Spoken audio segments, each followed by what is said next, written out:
নমস্কাৰ আপোনালোকে চাবলৈ আৰম্ভ কৰিছে আছামিজ ট্ৰেণ্ডিং আজি 1 জানুৱাৰী আজি ৰাতিপুৱাৰ কেইবাটাও গুৰুত্বপূৰ্ণ খবৰ আহি পৰিছে আৰু এনেধৰণৰ খবৰসমূহ নিতৌ চাবলৈ চেনেলটো ছাবস্ক্ৰাইব কৰি ভিডিঅ'টোত এটা লাইক কৰি দিব পোনপ্ৰথমে আছামিজ ট্ৰেণ্ডিং পৰিয়ালৰ তৰফৰ পৰা সমূহ অসমবাসী ৰাজ্যলৈ নৱবৰ্ষৰ আন্তৰিক শুভেচ্ছা জ্ঞাপন কৰিছোঁ দিবলৈছোঁ ৰাতিপুৱাৰ প্ৰথমটো ব্ৰেকিং নিউজ 2025 বৰ্ষ অতি দুখ মনেৰে বিদায় দিলে সমগ্ৰ অসমবাসী ৰাইজে কিয়নো 2025 বৰ্ষতেই বিদায় ললে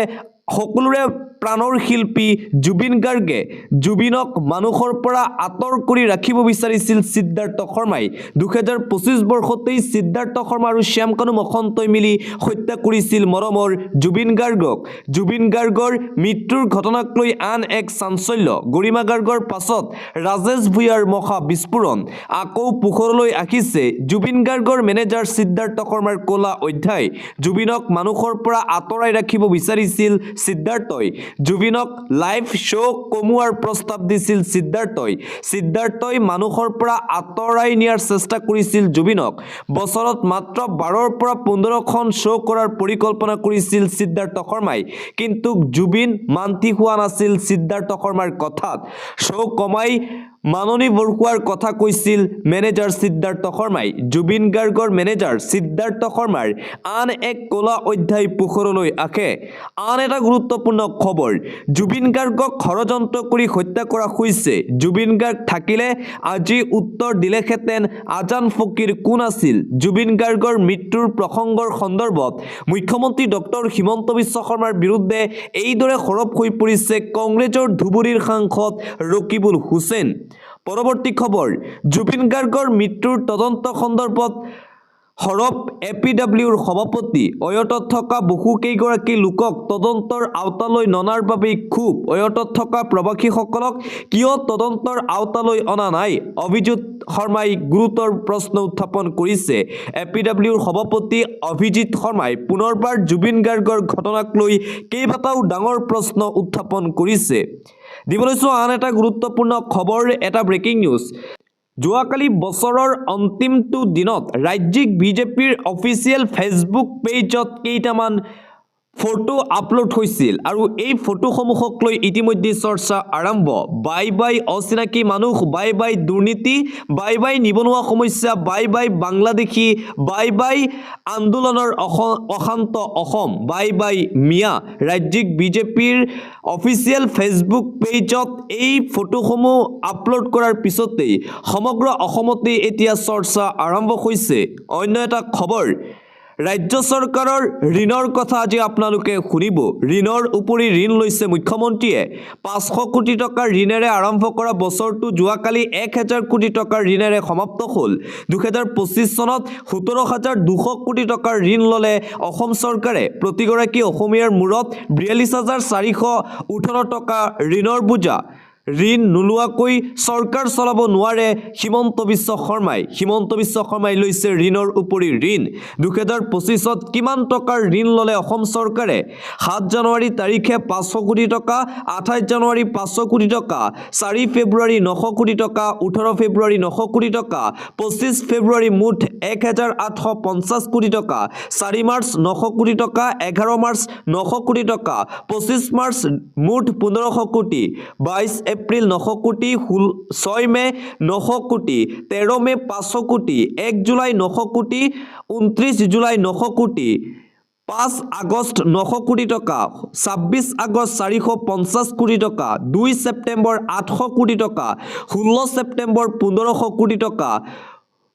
16 ডিসেম্বৰ 900 কোটি টকা 30 ডিসেম্বৰ 1000 কোটি টকা মুঠ 17200 কোটি টকাৰ ঋণ লৈছিল মুখ্যমন্ত্ৰীয়ে 2025 বৰ্ষত যেন ঋণ লৈ 2025 বৰ্ষ পাৰ কৰিছে হিমন্ত বিশ্ব শৰ্মাৰ বিৰুদ্ধে এতিয়া সৰব হৈ পৰিছে বিৰোধী আন এটা গুৰুত্বপূৰ্ণ খবৰ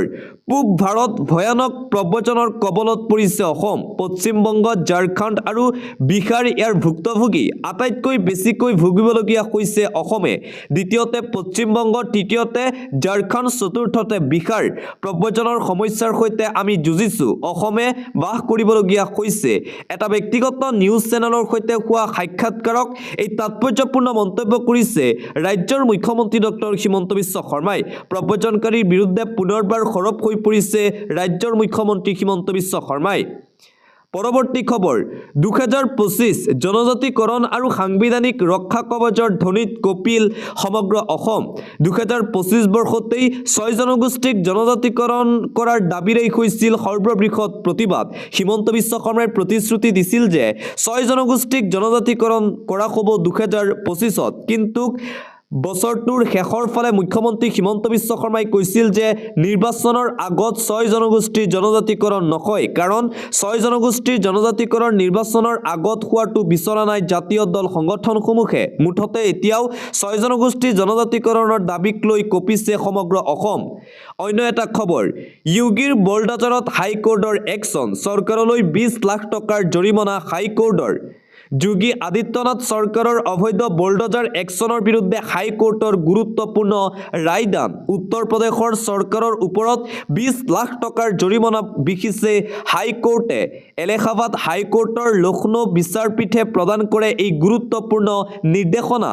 মালিকাধীন ব্যক্তিগত সম্পত্তিত হস্তক্ষেপ আৰু অবৈধ বোল্ডোজাৰ একশ্যনৰ বাবে যোগী চৰকাৰলৈ জৰিমনা উত্তৰ প্ৰদেশৰ ৰায়বৰেলী জিলাৰ হাৱেত্ৰী সোনকৰৰ সম্পত্তিত চলিছিল বোল্ডোজাৰ বিগত 24 মাৰ্চত হাৱেত্ৰী সোনকৰৰ সম্পত্তিত নিৰ্মাণৰ কাম বন্ধ কৰাই চলাইছিল বোল্ডোজাৰ অঞ্চলটোৰ এছডিএমে কোনো শুনানি অবিহনে ভূমিপট্টাৰ পৰা আঁতৰাই দিছিল লোকজনক নিৰ্মাণৰ কাম বন্ধ কৰাই গাঁওসভাক গতাই দিছিল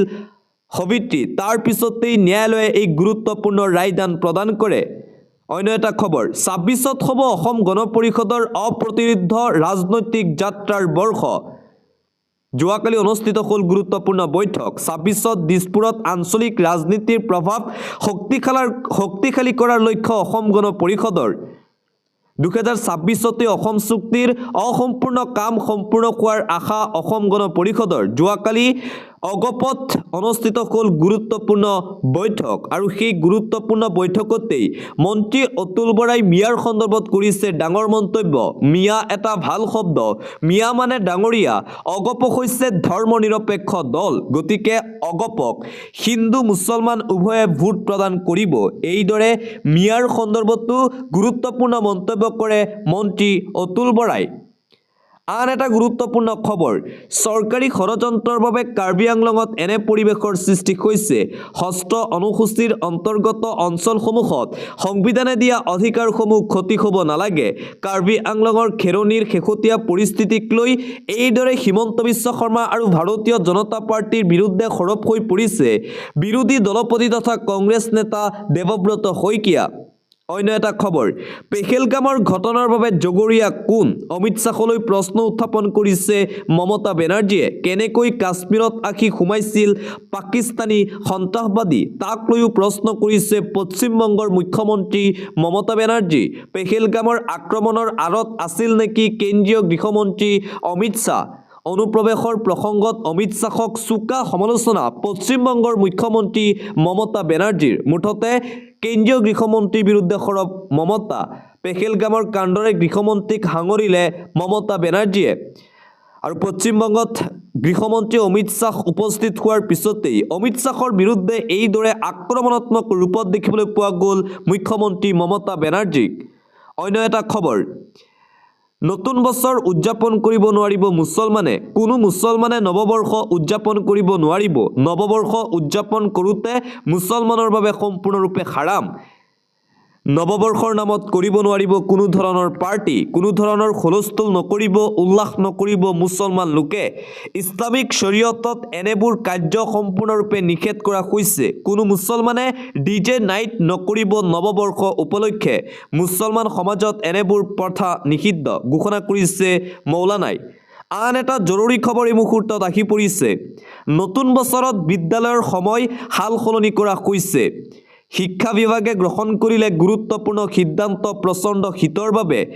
1 জানুৱাৰী অৰ্থাৎ আজিৰে পৰা হ'ব এই নিয়ম কাৰ্যকৰী জিলা বিদ্যালয় পৰিদৰ্শকৰ কাৰ্যালয়ৰ ফালৰ পৰা জাননী জাৰি কৰা হৈছে পুৱা 9:30 বজাৰ পৰাহে আৰম্ভ হ'ব বিদ্যালয় 6 জানুৱাৰী পৰ্যন্ত জাৰি কৰা হ'ল জাননী শিৱসাগৰ জিলা শিক্ষা বিষয়াই জাৰি কৰিলে বিদ্যালয়ৰ সময়সূচীক লৈ এই নতুন জাননী প্ৰচণ্ড শীতৰ বাবে ৰাজ্যৰ কেইবাখনো জিলাত 7 জানুৱাৰী তাৰিখ পৰ্যন্ত বিদ্যালয় বন্ধ কৰিছে শিক্ষা বিভাগে অন্য এটা খবৰ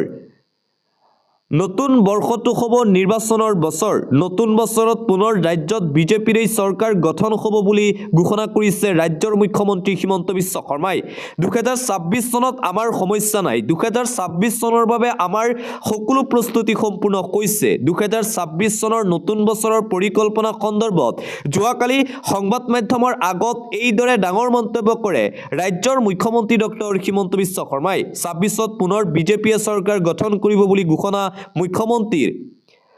আন এটা গুৰুত্বপূৰ্ণ খবৰ এটা ব্ৰেকিং নিউজে মুহূৰ্তত আহি পৰিছে নতুন বছৰত ৰাজ্যত পুনৰ চলিব সৰ্ববৃহৎ উচ্ছেদ অভিযান প্ৰশাসনৰ 2 জানুৱাৰীত ৰাজ্যত চলিব সৰ্ববৃহৎ উচ্ছেদ অভিযান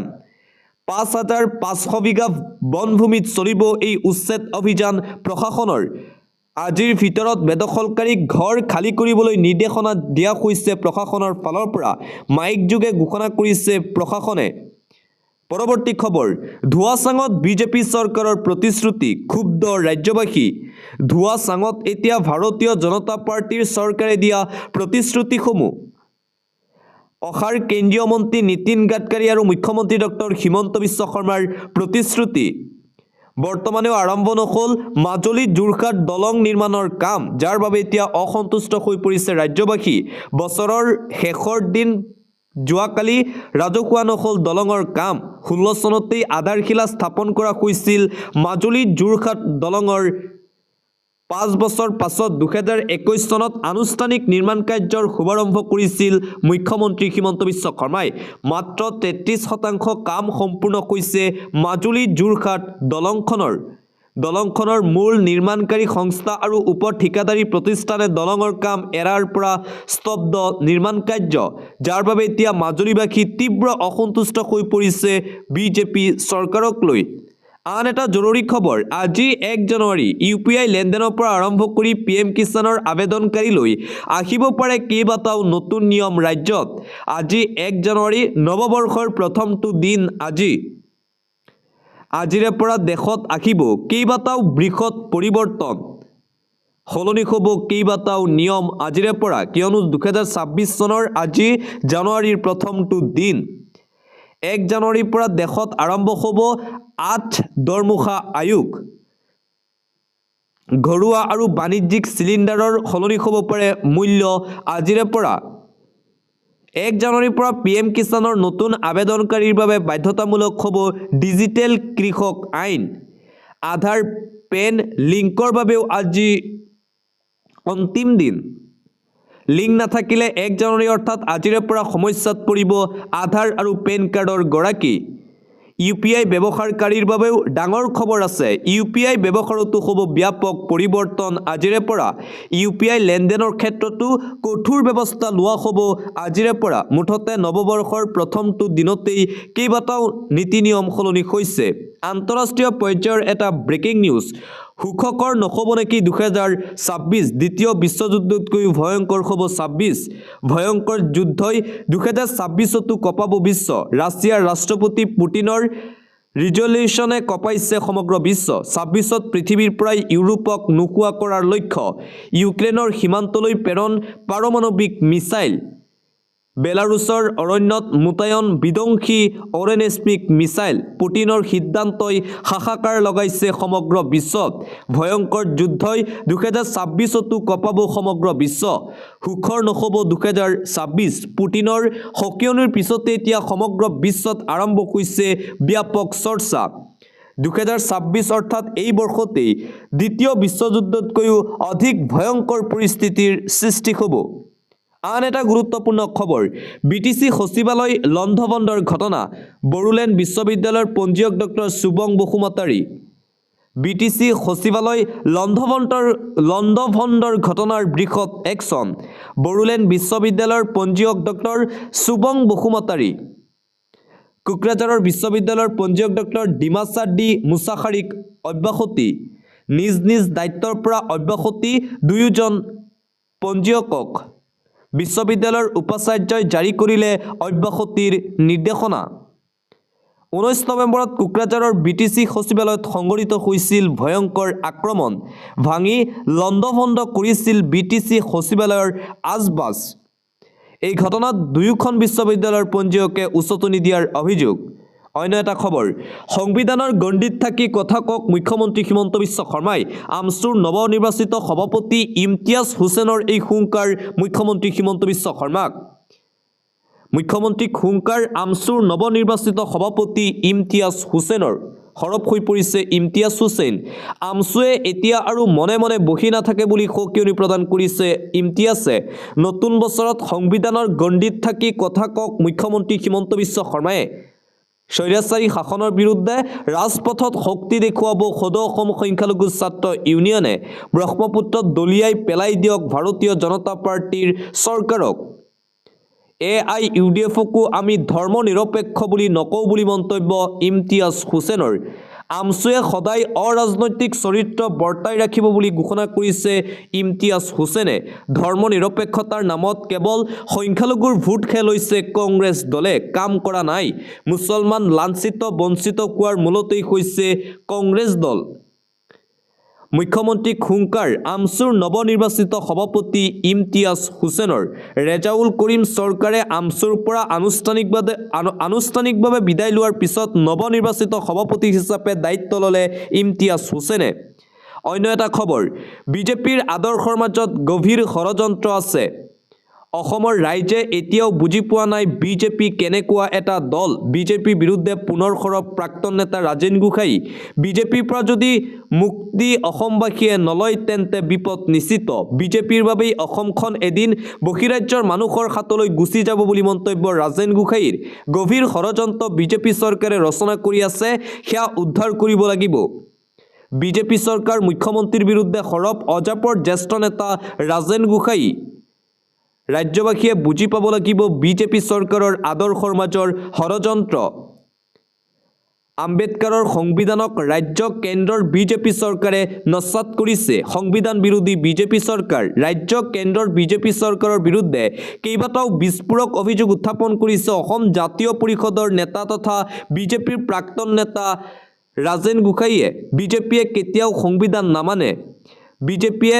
দেশৰ গণতন্ত্ৰ নামানে এইদৰে হিমন্ত বিশ্ব শৰ্মা আৰু বিজেপি চৰকাৰৰ বিৰুদ্ধে আক্ৰমণাত্মক ৰূপত দেখিবলৈ পোৱা গৈছে ৰাজেন গোহাঁইক পৰৱৰ্তী খবৰ গ্ৰেপ্তাৰ কৰোঁ বুলিয়েই কোনো লোকক গ্ৰেপ্তাৰ কৰিব নোৱাৰিব আৰক্ষীয়ে কঠোৰ হৈ পৰিছে দেশৰ সৰ্বোচ্চ ন্যায়ালয় আৰক্ষীক লৈ এতিয়াৰে পৰা কাৰণ অবিহনে কোনো লোকক গ্ৰেপ্তাৰ কৰিব নোৱাৰিব আৰক্ষীয়ে নিৰ্দেশনা অমান্য কৰি গ্ৰেপ্তাৰ কৰাক লৈ ক্ষুণ্ণ উচ্চতম ন্যায়ালয় বিনা কাৰণত কোনো লোকক আৰক্ষীয়ে গ্ৰেপ্তাৰ কৰা কাৰ্য সেয়া অবৈধ কোনো কাৰণ নোহোৱাকৈ গ্ৰেপ্তাৰ কৰাটো অসাংবিধানিক গ্ৰেপ্তাৰ কৰাৰ পূৰ্বে আৰক্ষীয়ে ক'ব লাগিব গ্ৰেপ্তাৰৰ কাৰণ ন্যায়াধী AS উকা ন্যায়াধী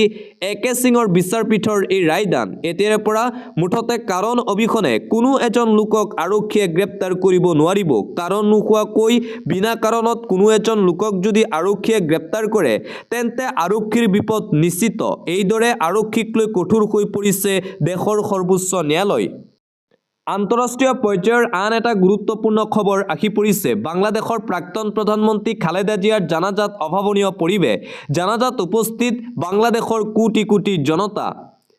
ৰাজপথত ঘণ্টা ঘণ্টা ধৰি স্তব্ধ বাহনৰ চলাচল কান্দি কান্দি শেষ বিদায় জনোৱা হ'ল বাংলাদেশৰ প্ৰাক্তন প্ৰধানমন্ত্ৰী খালেদা জিয়াক বাংলাদেশ অশান্ত হৈ থকা সময়তেই দেখা গ'ল এই বিপৰীত ছবি 80 বছৰ বয়সত শেষ নিশ্বাস ত্যাগ কৰিছিল খালেদা জিয়াই দীৰ্ঘদিন ধৰি অসুস্থ হৈ আছিল প্ৰাক্তন প্ৰধানমন্ত্ৰী খালেদা জিয়া বাংলাদেশৰ নেশ্যনেলিষ্ট পাৰ্টিৰ চেয়াৰপাৰ্চন আছিল বেগম খালেদা জিয়া। ঢাকাৰ এপলো হাস্পতালত চিকিৎসাধীন অৱস্থাত মৃত্যু হয় জিয়াৰ। হৃদৰোগ আৰু হাঁওফাঁওজনিত ৰোগত ভুগি আছিল বেগম খালেদা জিয়া। 23 নৱেম্বৰত বিগত 36টা দিনেই চিকিৎসাধীন হৈ আছিল প্ৰাক্তন প্ৰধানমন্ত্ৰীগৰাকী। বাংলাদেশৰ প্ৰথমগৰাকী মহিলা প্ৰধানমন্ত্ৰী আছিল খালেদা জিয়া। বাংলাদেশৰ সংস্থাপক জিয়াউৰ ৰহমানৰ পত্নী আছিল খালেদা জিয়া। পাকিস্তানৰ বেনজিৰ ভুট্টোৰ পাছত মুছলমান সমাজৰ দ্বিতীয়গৰাকী প্ৰধানমন্ত্ৰী আছিল খালেদা জিয়া। আৰু খালেদা জিয়াৰ মৃত্যুৰ পিছত খালেদা জিয়াৰ জানাজাত কোটি কোটি লোকৰ সমাগম দেখিবলৈ পোৱা গ'ল বাংলাদেশত। অন্য এটা খবৰ, ওদালগুৰিত জঘন্য ঘটনা। ইনামুল আজিজুৰ ৰফিকুলে 2 নাবালিকাৰ সৈতে কৰিলে কুকাণ্ড। মানৱ সমাজক লজ্জানত কৰা ঘটনা। বছৰৰ অন্তিমটো দিনত অৰ্থাৎ যোৱাকালি সংঘটিত হ'ল ৰাজ্য কঁপোৱা জঘন্য ঘটনা। ওদালগুৰিৰ মাজবাটত দলবদ্ধ ধৰ্ষণৰ বলি 2 নাবালিকা, 2 লম্পটৰ এই কাণ্ড। 3 লম্পটৰ কামনাৰ বলি হ'ল নাবালিকা কিশোৰী। ওদালগুৰিত এই চাঞ্চল্যকৰ ঘটনা। ইনামুল হক, আজিজুৰ ৰহমান, ৰফিকুল ইছলামৰ কুকাণ্ডৰ ঘটনা পোহৰলৈ আহে। ভৈৰৱকুণ্ডলৈ ফুৰিবলৈ নি কিশোৰীৰ সৈতে অপকৰ্ম 3 লম্পটৰ ওদালগুৰিত। 2 কিশোৰক বলপূৰ্বক মদ্যপান কৰোৱাই শাৰীৰিক নিৰ্যাতন কৰাৰ অভিযোগ উত্থাপন কৰা হৈছে। মাজবাটৰ লালপানীত সন্ধিয়া আৰক্ষীৰ কবলত পৰে এই 3 লম্পট যুৱক। আৰক্ষীৰ নিয়মিত অভিযানত পোহৰলৈ আহে মানৱ সমাজক লজ্জানত কৰা এই কুকাণ্ডৰ ঘটনা। আৰক্ষীয়ে ধৰ্ষণকাৰীৰ গাড়ীত তালাচী চলাওঁতে উদ্ধাৰ হয় কিশোৰী। 2 নাবালিকাক অৰ্ধউলংগ অৱস্থাত উদ্ধাৰ কৰাৰ লগতে জব্দ আপত্তিজনক নথিপত্ৰ। ওদালগুৰিত সংঘটিত হৈছে ৰাজ্য কঁপোৱা এই জঘন্য ঘটনা।